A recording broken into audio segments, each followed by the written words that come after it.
వా వా what a beauty స్వప్న. నిజంగా నిన్ను అప్రిషియేట్ చేయకుండా ఉండలేకపోతున్నాననుకో. ఏ అమృతం తాగొచ్చావో గాని 10 ఏళ్ల నుంచి ఇలాగే ఉన్నావు. రోజు రోజుకి నీ సౌందర్యం పెరిగిపోతుంది గాని తరగడం లేదు. నిన్నిలా చూస్తుంటే ఏమనిపిస్తుందో తెలుసా? పొగడ చెట్టు కింద కూర్చుని చదువుతున్న స్వప్న త్రుళ్ళిపడి చూసింది. ఎదురుగా రాజేష్ విలాసంగా నవ్వుతున్నాడు. రాజేష్ ఆ నవ్వాపేసి ఇలారా మృదువుగా పిలిచింది. రాజేష్ ఆశ్చర్యంగా చూడసాగాడు. ఆమె తననెప్పుడూ అంత సరసంగా పిలవలేదు. మనిషిని చూస్తేనే కస్సుబుస్సుమనేది. ఏంటి మార్పు? విస్మయంగా చూస్తూ అక్కడే ఉన్న సిమెంట్ బెంచి మీద కూర్చున్నాడు. స్వప్న అతని కళ్ళలోకి చూసి చల్లగా నవ్వింది.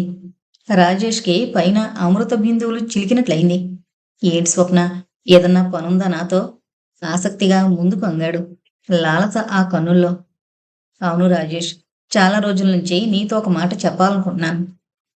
చెప్పు అన్నట్లు ఆనందంగా చూశాడతను. ఎన్నాళ్ళు ఇలా తెగిన గాలిపటంలా తిరుగుతావు? నియమబద్ధమైన జీవితం గడపడంలో ఉన్న ఆనందం ఇలా విశృంఖలంగా తిరగడంలో లేదు. చెప్పడం ఆపి అతని ముఖంలోకి చూసింది. నిజమే అన్నట్లు తలూపాడు. మళ్ళీ ఉత్సాహంగా మొదలుపెట్టింది. హాయిగా పెళ్లి చేసుకుని ప్రశాంతంగా బ్రతుకు. గత జీవితం పీడకలలా మరిచిపోయి హాయిగా జీవించు. తల వంచుకుని కాసేపు ఆలోచించాడు. నీ సలహా నీకు వర్తించదా? కంగుమంది గొంతు. విషాదంగా నవ్వింది. నా జీవితం వేరు, నాతో ముడిపెట్టకు. నీ విషయం ఆలోచించు. ఈ ఉరుకులు పరుగులు మానేయ్. స్వప్న, నీకు నా పట్ల నిజమైన అభిమానమే ఉంటే హరిణిని నన్ను వేరు చేసేదానివే కాదు. మొదట్నుంచి మనిద్దరం బద్ధశత్రువులమే. ఒకరి జీవితం మీద మరొకరు దెబ్బతీయాలని చూసాం గాని ఒకరినొకరు సంస్కరించుకోవాలనుకోలేదు. బాధగా నిట్టూర్చాడు. అతని గొంతులో నిజమైన వేదన ప్రతిఫలించింది. హరిణి విషయం మర్చిపో. రాజేష్, నీ గురించి నిజం తెలిసినాడు తను నిన్ను క్షమించదు. అందుకే దూరం ఆలోచించి అలా చేశాను. నీ కోసం ఇంకో అవకాశం ఎదురు చూస్తోంది. ఏంటది? అసలు పెళ్లి చేసుకుని కుదురుగా జీవించాలనుందా నీకు? నువ్వు ఒప్పుకుంటే అలాగే. కొంటిగా కన్ను గీటాడు. ఛీ, వదిలేదు. ఆమె మొహం కోపంతో అవమానంతో ఎర్రబడిపోయింది. సంధ్యాకాంతులు ఆమె ముఖం మీద ప్రసరించి వింతరంగులు సంతరించుకున్నాయి. ఎర్రబడిన ముఖాన్ని కోపంగా పక్కకి తిప్పుకుంది. స్వప్న, నా ఒక్క కోరిక తీర్చావంటే జీవితాంతం నువ్వు చెప్పినట్లు వింటాను. కనులు మూసుకుని వినయం చూపించాడు. ఏంటది? చిరాగ్గా చూసింది. ఒక్క రాత్రి, ఒకే ఒక్క రాత్రి నీ అద్భుత సౌందర్యాన్ని నాకు వరంగా ప్రసాదించు. జీవితంలో ఇంకెప్పుడు నిన్ను టీజ్ చేయను. ఆశగా చూస్తూ చెంప తడుముకున్నాడు. మంచు బిందువులో మార్తాండ బింబాలు ఉదయిస్తాయని, చెంపలు పేలిపోతాయని ఊహించాడు గాని అతని ఊహ తలకిందులైంది.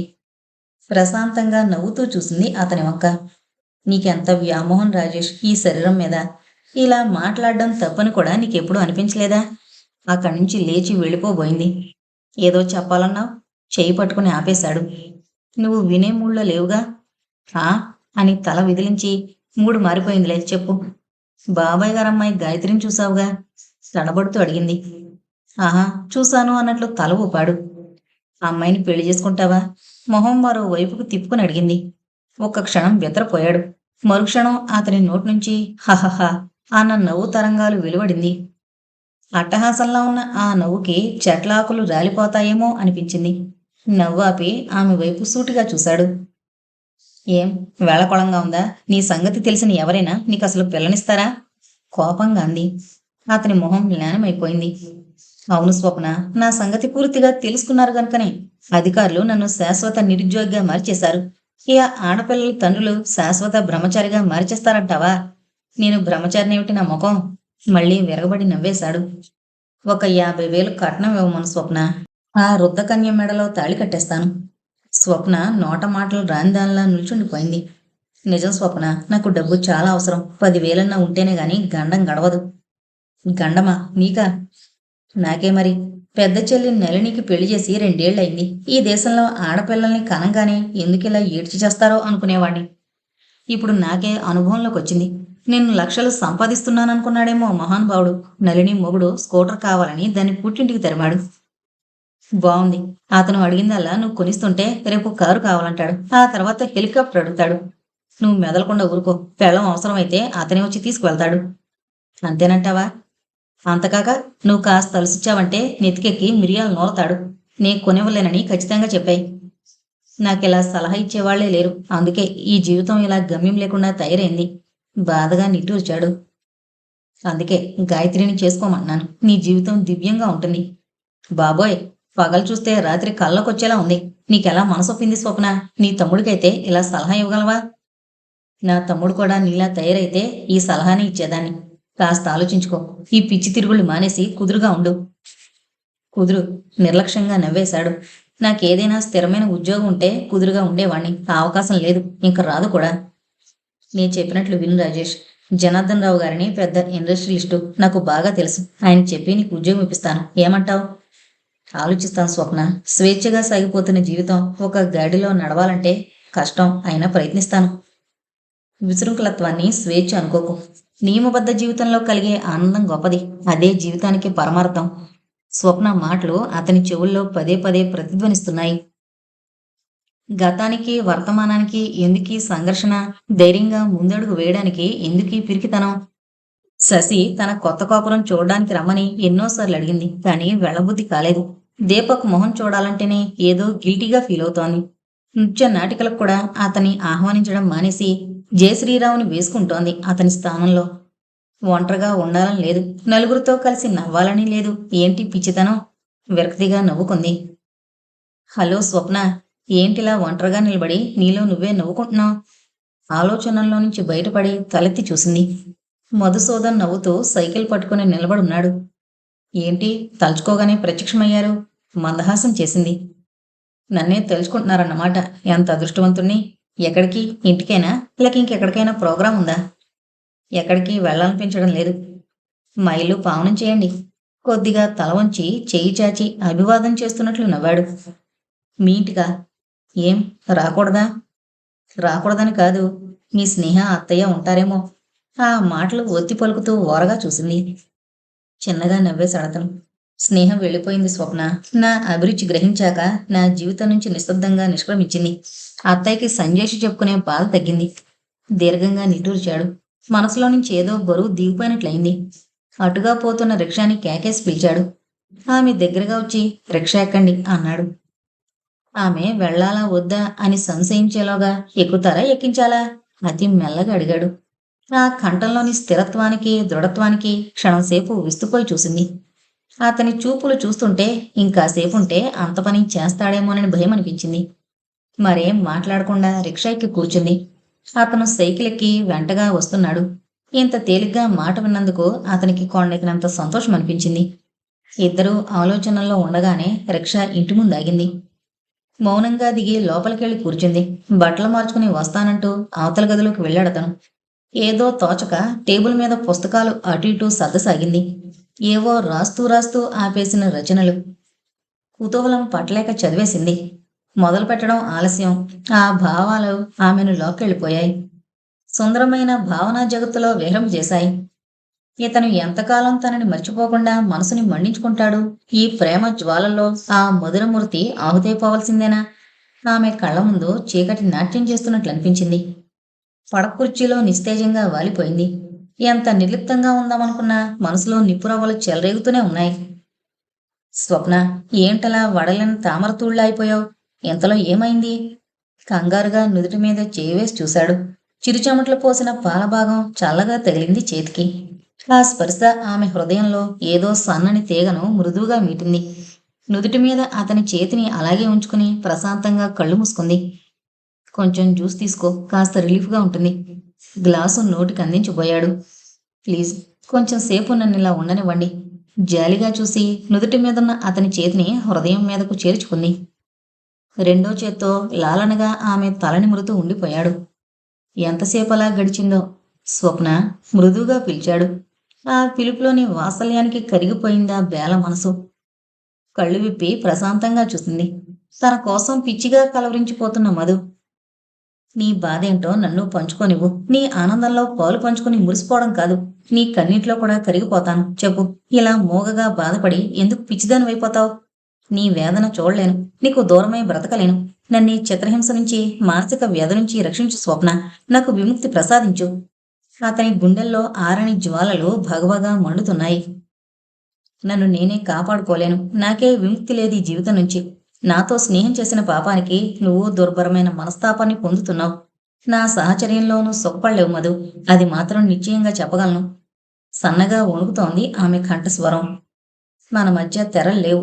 ఈ మంచు తెరలు ఆహ్లాదంగా విడిపోనివ్వు. చీకటిగా ఉన్న నా హృదయాకాశాన్ని జాబిలిలా వెలిగించు. నీ చేయుత లేందే ఒక్కడుగు కూడా ముందుకు వేయలేను. భావోద్వేగంతో ఊగిపోతూ చటుక్కున ముందుకొంగి ఆమె ఒడిలో తలదాచుకున్నాడు. వ్రయ్యావులవుతున్న హృదయాన్ని శక్తినంతా కూడబెట్టుకుని చిక్కబట్టి చూస్తోంది. లాభం లేదు. ఈ రోజు తన జీవితమేమిటో ఇతను ముందు పరిచెయ్యాలి. ఎలాంటి నిర్ణయం తీసుకున్నా తనకు సంతోషమే. దృఢ నిశ్చయంతో నిటారుగా కూర్చుంది. అతని వంక చూడకుండా ఎటో చూస్తూ నిశ్చలంగా చెప్పసాగింది. చిన్నగా ట్యూషన్లు ఏర్పాటు చేసుకుని కాలేజీలో చేరాలనే స్థిర నిశ్చయానికొచ్చి తృప్తిగా కళ్ళు మూసుకున్నాను. స్నేహమయి కళ్యాణి ఈ విషయాన్ని ఎలా పసిగట్టిందో. నన్ను సన్నగా చివాట్లేసి నా ఫీజు కూడా తనే కట్టేసి కాలేజీలో చేర్పించింది. ఇంట్లో ఎప్పుడూ ఉండే ఆర్థిక బాధలు మినహాయిస్తే ఆ రోజులంతా హాయిగా గడిచిపోయేవి. ఎక్కడికి వెళ్ళినా నా సౌందర్యానికి ఒక ప్రత్యేకమైన గుర్తింపు ఉండేది. అది నాకు గర్వకారణమైతే నా చుట్టూ చేరేవారిలో అసూయకు స్థానం ఇచ్చింది. అందరూ నా వంక ఆరాధనగా ప్రశంసాపూర్వకంగా చూస్తుంటే పన్నీరులో జలకాలన్నట్లుండేది నాకు. 16 ఏళ్ల వయసులో ఆడపిల్లకు వలపంటే పండు వెన్నెల. నిండు జాబిలిని అందుకోవాలన్న ఆత్రం, బంగారు కలలు, హృదయాలు పెనవేసుకోవడం, అదే ధ్యాస, అదే నా సర్వస్వం. కొంచెం భావుకత ఎక్కువగా ఉన్న నాకు ఆ భావాలు మరింత తీవ్రతరంగా ఉండేవి. అలాంటి ఊహలు మనసులో అల్లుకుంటున్న సమయంలో మా కాలేజీకి కొత్తగా ఓ ఇంగ్లీషు లెక్చరర్ వచ్చాడు. ఆయన రూపం, లెక్చర్ ఇచ్చే విధానం, చక్కని ఆ ప్రొనౌన్సేషన్ నా మనసుని ఒడిసిపట్టి లాగేశాయి. లెసన్ చెప్పేటప్పుడు మైమరిచి ఆయన్ని చూస్తుంటే స్నేహితులంతా ఆట పట్టించేవారు. ఆయన రూపజిత మన్మధుడు, నువ్వా కాలేజీ అందాల రాణివి అని ఊకామంటే ఇంతకీ రాయబారం నడిపేదెవరు అని మరో కోమలంగి దీర్ఘం తీసేది. చిలకతోనా హంసతోనా, పోనీ నీ వెళ్ళిరానా అంటూ ఆటలు పట్టించేది కళ్యాణి. వాళ్ళలా మా ఇద్దరినీ కలిపేసి మాట్లాడుతుంటే మనసు వశం తప్పేది. ఏవేవో పిచ్చి ఊహలు, భవిష్యత్తు మీద ఆశలతో రమ్యహర్మాలు నిర్మించుకొని అదే లోకంలో ఆ జీవితమే సర్వస్వంగా బ్రతుకుతుండేదాన్ని. ఒక రోజు జరిగిన చిన్న సంఘటన నా జీవిత గమ్యాన్ని మార్చేసింది. అందాల రాణిగా కీర్తింపబడుతూ 1-2 ప్రేమలేఖలు కూడా అందుకున్న నేను అవి నా సౌందర్యానికి గీటురాళ్లుగా భావించి మురిసిపోయేదాన్ని. ఒకరోజు హడావిడిగా బాటనీ ల్యాబ్ నుంచి వస్తున్నాను. తర్వాత తెలుగు పీరియడ్. కాక్రోచ్ డిసెక్షన్ ఎంతకీ కాకపోవడంతో కొంచెం ఆలస్యమే జరిగింది. బెల్ కొట్టేశారు. వేగంగా నడుస్తూ ఎదురుగా వస్తున్న ఇంగ్లీషు లెక్చరర్ గారిని గమనించనేలేదు. ఆయన అంతకన్నా వేగంగా వెళుతున్నారు కాబోలు. ఇద్దరం గట్టిగా ఢీకొన్నాం. నా చేతిలో పుస్తకాలు అల్లంత దూరాన్ని ఎగిరిపడ్డాయి. ఆయన జేబులోని పెన్ను నా కొంగుకి తగులుకొని వేలాడుతోంది. దిగ్భ్రాంతురాల్ని చూస్తున్నాను. అనుకోని సంఘటనకు ఆయన బిత్తరపోయాడు. తెప్పరిల్లి చుట్టూ చూసేసరికి క్లాసులోకి వెళ్లబోతున్న వారంతా మమ్మల్ని చూసే నవ్వుతున్నారు. ల్యాబ్స్ వైపు వెళ్లబోతున్న బీఎస్సీ విద్యార్థులంతా మా చుట్టూ గుమిగూడి చోద్యం చూస్తున్నారు. భయంతో చెమటలు పోశాయి. గుండె 1000 మైళ్ళ స్పీడుతో కొట్టుకుంటోంది. తడారిపోతున్న గొంతుతో సారీ చెప్పి గబగబా యువతలకొచ్చేస్తున్నాను. పెన్ను తనతోనే లాక్కుపోతోంది. మళ్ళీ ఇంకోసారి కలుసుకునే ఛాన్స్ వస్తుంది కదా అని ఓ కొంటె విద్యార్థి పక్కతంతో మెల్లగా చెబుతున్నాడు. నా వెనకనే ఉన్న కళ్యాణి పెన్ను తీసి మాస్టర్కి ఇచ్చేసింది. క్లాసుకు వెళ్లకుండా సరాసరి వెయిటింగ్ రూమ్లోకొచ్చి పడ్డాను. ఈ సంఘటన కాలేజీలో ఎన్ని రకాలుగా చిలవలు పలవలు అల్లుకొని ప్రాణం పోసుకుంటుందో అనుకునేసరికి నా గుండెల్లో దడ ప్రారంభమైంది. ఈ రాజేష్ మా వీధిలోనే ఉంటుండేవాడు. ఫైనల్ ఇయర్ బిఏ చదువుతున్నాడు. అతని గురించి నాకేమీ తెలియదు, కానీ నా గురించి అన్ని వివరాలు తెలుసు అతనికి. నా చుట్టూ మూగిన ఆరాధకుల్లో ఇతను ఒకడు. నేను నిర్లక్ష్యంగా ఉండడంతో అతనిలో పట్టుదల పెరిగింది కాబోలు. ఇంకో మార్గం ద్వారా నన్ను సాధించాలనుకున్నాడు. ఆ రోజు కాలేజీలో జరిగిన సంఘటనని చిలవలు పలవలుగా వర్ణించి చెప్పాడు నాన్నకి. నాన్న కోపంతో ఊగిపోతూ జీవితంలో మొట్టమొదటిసారిగా నా మీద చేయి చేసుకున్నాడు. మెత్తగా వినయంగా ఉండే రాజేష్లో ఇంత కపటం దాగుందని తెలిసాక నా మనసంతా అసహ్యంతో నిండిపోయింది. నన్ను చూసినప్పుడల్లా వక్రంగా నవ్వుతుండేవాడు. ఎలాగైనా నన్ను సాధించాలని అతని ప్రయత్నం. నాన్న కోపం అంతటితో ఆగితే నా జీవితం మరోలా సాగిపోయేదేమో. స్వప్న బాధగా కళ్ళు మూసుకుంది. ఆ మూసిన కనురెప్పల వెనక ఎన్ని విషాదకర దృశ్యాలు కదులుతున్నాయో, ఏ చీకటి తెరలు భయంకర లాస్యం చేస్తున్నాయో. మధు మనసంతా అనిర్వచనీయమైన బాధతో నిండిపోయింది. దాంపత్య జీవితం మీద బంగారు కలలగూడు అల్లుకొని ఆనందిస్తున్న నాకు నాన్న సంబంధం కుదిరిచాడు. నేను ఎన్నడూ ఊహించని పరిస్థితి ఎదురైంది. ప్రేమించి ఒకరినొకరు అర్థం చేసుకుని ఆ తర్వాతే వివాహం చేసుకోవాలన్న నా దృఢ నిర్ణయం భగ్నమైపోయింది. నా మధుర స్వప్నం నాన్న కోపాగ్నిలో భస్మం అయిపోయింది. నా వివాహంతో నా సౌఖ్యం కాక ముడిపడ్డ మరో విషయం ఉంది. అదే నా కుటుంబ ఆర్థిక పరిస్థితి. మట్కా పిచ్చికి బానిసైపోయిన నాన్న అంతకన్నా ఉన్నతంగా ఎలా ఆలోచించగలడు? ఆడపిల్లకి పెళ్లి చేసి అప్పుల పాలవుతున్న తండ్రులున్న ఈ సంఘంలో ఆడపిల్ల పెళ్లితో తమ ఆర్థిక పరిస్థితి మెరుగవుతుందంటే సంతోషించని వాళ్ళెవరు? నాన్న ఒక్కసారి కూడా నా అభిప్రాయం తెలుసుకోవాలని అనుకోలేదు. నా గుండె చిత్రమైన బాధకి గురైంది. అమ్ముంటే ఇలా జరిగేదేనా అని నాలో నేను కుమిలి ఏడ్చాను. నా రోదనకి మనసులోని గదిగోళ్లు కరిగయ్యేమో గాని మా ఇంట్లో ఎవరూ కించిత్తు కరగలేదు. ఏదో ఇంత ఉడకేసి పెట్టి భగవద్ధ్యానంలో మునిగిపోయే మా మేనత్త పట్టించుకుంటుందనే ఆశ ఏ కోసానా లేదు. నాటకాల పిచ్చితో పగలు రేయి ఇల్లు పట్టుకు తిరిగే అన్నయ్య ఆలకిస్తాడా? లేదు. ఏ ఆశ లేదు. మూగగా పరిస్థితులకి బానిసగా మారిపోయాను. ఒకసారి బజారుకెళ్ళినప్పుడు మా ఇంగ్లీషు లెక్చరర్ కనిపించాడు. అతనితో అంతా చెప్పేసి నన్ను పెళ్లి చేసుకోండి అనేద్దామన్నంత ఆవేశం వచ్చింది. కానీ అతి ప్రయత్నం మీద నిగ్రహించుకున్నాను. నా ఊహల్లో తప్ప ఆయనతో ఎప్పుడూ పర్సనల్గా మాట్లాడలేదు. ఇప్పుడెలా పరిచయం చేసుకుని మాట్లాడేది? అస్తవ్యస్తంగా ఉన్న భావాలు, ఏ దారి గమ్యం లేని ఆలోచనలు నా మీద నాకే జాలేసేది. నిర్జీవ ప్రతిమలా ఉన్న నాకు పెళ్ళైపోయింది. ఎవరొచ్చారు, ఎవరు వెళ్ళారు, ఏం జరుగుతోంది అదేమీ పట్టలేదు నాకు. అదేంటి అంత శ్రీమంతులై ఉండి పెళ్లి గప్చిప్గా చేశారు అన్న ముత్తైదువుల మాటలు మాత్రం లీలగా చెవిన పడ్డాయి. ఎవరు శ్రీమంతులు? మేం కాదు. మా అత్తగారి గురించి కాబోలు ఆ విసురు. శోభనం రోజు నా బ్రతికేమిటో నాకు తెలిసిపోయింది. ఆంధ్రోద్యమంలో మతి పోగొట్టుకున్న పిచ్చివాడు నా భర్త. కవిత కవిత అంటూ అతడు నా మీదకు రావడం మాత్రం గుర్తుంది. అంతే. నా మధుర స్వప్నాలన్నీ చెల్లాచెదురైపోయాయి. ఏదో విధంగా మనసును సరిపెట్టుకుని చేతికందిన ఈ అవకాశాన్ని సద్వినియోగం చేసుకుని జీవితాన్ని అందంగా తీర్చిదిద్దుకుందామనుకున్న నా ఆశ సమూలంగా నాశనమైపోయింది. ఆ రాత్రి తొలి రాత్రి. నా పాలిట భయంకర కాళరాత్రి. ఒక పిచ్చివాడి కామదాహానికి బలైపోయాను. మొరటోడి చేతిలో మొగలు పువ్వు సామెతైంది నా బ్రతుకు. దారి పక్కన పడున్న పిచ్చి ముళ్ళకంచే మా నాన్న స్వార్థం కారణంగా నా కంఠానికి ఉరితాళ్లా చుట్టుకుంది. ఆమె గొంతులో ఆవేదన సుడులు తిరిగింది. గుండెల్లో సన్నని మంట చెలరేగింది. వింటున్న మధు హృదయం బద్దలైపోయింది బాధతో. నాకు పరిస్థితి అంతా మెల్లగా అర్థమవసాగింది. పొరుగుంలో ఉన్న మా అత్తగారు ఆ ఇంటికి సర్వాధికారిణి. ఆమెకి పట్టపగ్గా లేవు. రెండో పెళ్లి కావడంతో మామగారు మరేం మాట్లాడలేకపోయేవారు. నా చర్యలన్నీ 1000 కళ్ళతో కనిపెడుతుండేది సులోచన. అదే మా అత్తగారు. నాకన్నా ఒక 4-5 ఏళ్లు పెద్ద కావచ్చు. నేను నిత్యం భర్తగారి సేవలో ఉండాలి. నా దృష్టి మరోవైపు మళ్ళిందంటే సహించలేకపోయేదావిడ. ఆఖరికి నేను మామగారితో మాట్లాడుతున్నా పులుకు పులుకుమని చూసేది. నా అందంతో తెలివితేటలతో ఇంటిల్లిపాదిని ఆకర్షించుకుని తనని డామినేట్ చేసేస్తానేమోనని అనుక్షణం నన్ను సిఐడిలా వెంటాడుతుండేది. పిచ్చివాడి భార్యననే నిస్పృహ నాలో తలెత్తకుండా నానా తంటాలు పడేది. అల్లుణ్ణి నా కొత్త కాపురాన్ని చూసిన తర్వాత నాన్న కళ్ళకి కప్పుకున్న పొరలు కాస్త విడిపోవడం మొదలైంది. సంగతంతా తెలుసుకుని నాన్న గుండెలు పగిలేలా ఏడ్చాడు. వాళ్ళ మీద కేసులు పెడతానన్నాడు. వాళ్ళ వంశం సర్వనాశనం చేస్తానన్నాడు. నువ్వు సుఖపడతావు, మా కష్టాలు గట్టెక్కుతాయని ఆశించాను కానీ నీ బ్రతికెలా నిప్పుల కుంపట్లా మారుతుందనుకోలేదు అంటూ విలువెల్లాడిపోయాడు. ఎన్ననుకుని ఏం లాభం? జీవనం మధుపాత్ర ఒలికిపోయింది. ఒలికిపోయిన పాలు, ఇంకిపోయిన నెయ్యి, విధిరాత అని సరిపెట్టుకోక ఇంక చేసేదేముంది? అతను నా భర్త అని నాలో ఏ కొసానా అనుభూతి లేదు. కాని వాళ్ల డబ్బుతో సాగిపోతున్న నా అన్నా తమ్ముళ్ల చదువు, తీరిపోయిన అప్పులు, నాన్న సంసారవాదం సాఫీగా సాగిపోతోంది. దేన్ని ధిక్కరించలేకపోయాను. విధి ఆడిన వింతాట్లో ఒక పావుగా మిగిలిపోయాను. విషం మింగుతూ నవ్వే బ్రతుకైపోయింది. ఖరీదైన చీరలు, నగలతో నా అందానికో రాణింపు, నా ఉనికికో ప్రత్యేకత వచ్చేశాయి.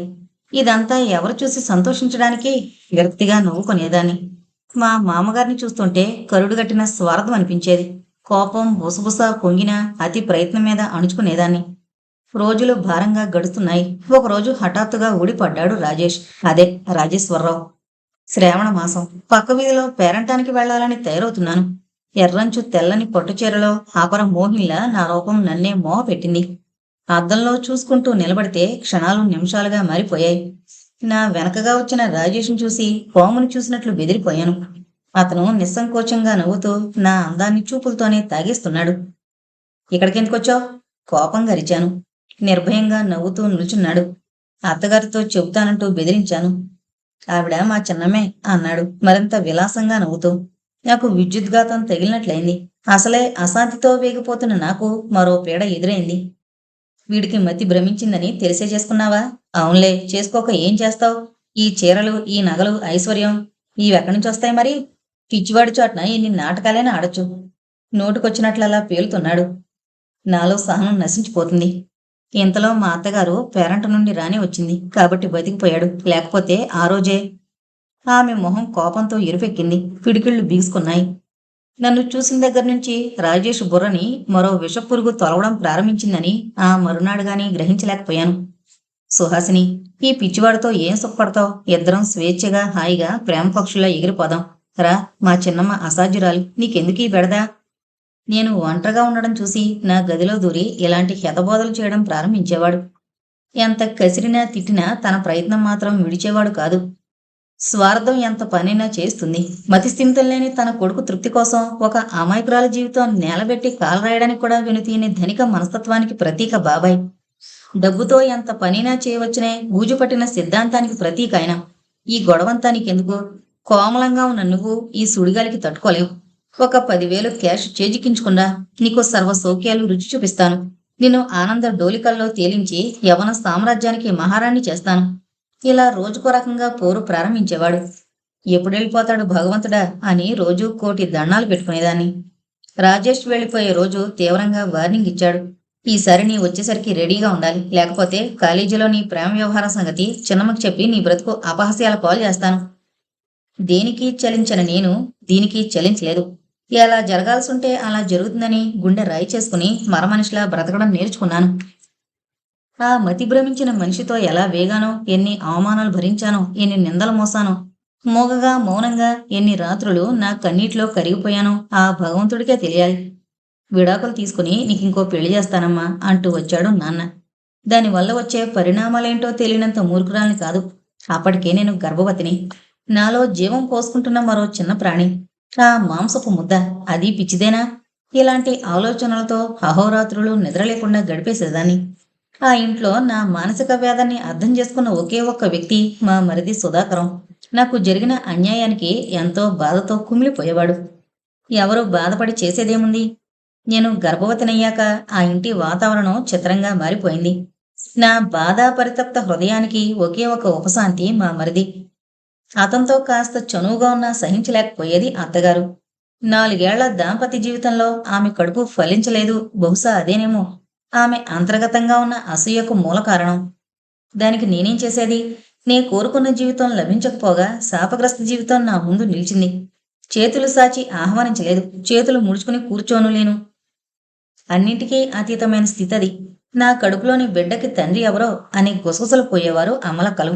అలాంటి కలుషిత వాతావరణంలో ఎలాంటి ఆదరణ, అభిమానము లభించక పరితపించిపోయేదాన్ని. ఎవరు వింటారు నా గోడు? కష్టాలు విని కడుపులో దాచుకునే తల్లి లేదు. నాన్నున్నా లేనట్లే నిస్సహాయుడు. నా విషయంలో ఏదైనా ధైర్యం చేస్తే మిగతా వాళ్ళకి జీవితాలు ఏమైపోతాయోననే భయంతో కంపించిపోతుండేవాడు.